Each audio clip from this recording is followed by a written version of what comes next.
Owing to the pandemic situation, the Central Board of Secondary Education decided to hold the 2022 board exams for class 10 and 12 students in 2 terms with a reduced syllabus. The Term 1 examination is likely to begin from mid-November, and Term 2 or the year-end examination is scheduled in the month of March and April 2022. If reports are anything to go by, CBSE may release the date sheet for the Term 1 examination by October 10. Question papers of both the terms will be set by CBSE and they will be centralized. Recently in a circular, CBSE asked schools to submit the list of candidates set to appear for the board exams with relevant information.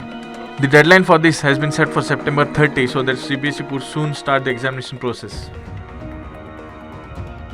The Term 1 exam will be objective type and have MCQ OMR based question sheets, while the Term 2 exam will be of a subjective type and have practical components. The final score of a student will be calculated on the basis of his or her performance in both the terms. Sayam Bhardwaj, the controller of examinations CBSE, has made some key announcements in this regard recently. Speaking to a national media, Bhardwaj said that more weightage would be given to Term 1 exam in case there is a disruption of the Term 2 exam. However, the final decision in this regard will be taken only towards the end of Term 2 exams, keeping in mind the prevailing situation then. Students should also note that the final result will be announced after both the terms are over. This time, students will also get individual mark sheets for the Term 1 exam.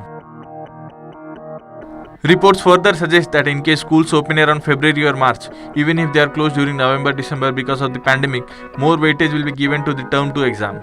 In case schools are completely shut and do not reopen, the results of the Class 10th and Class 12th Board Exam 2022 would be prepared by taking into consideration the internal assessment of the students. Bureau Report, OTV News.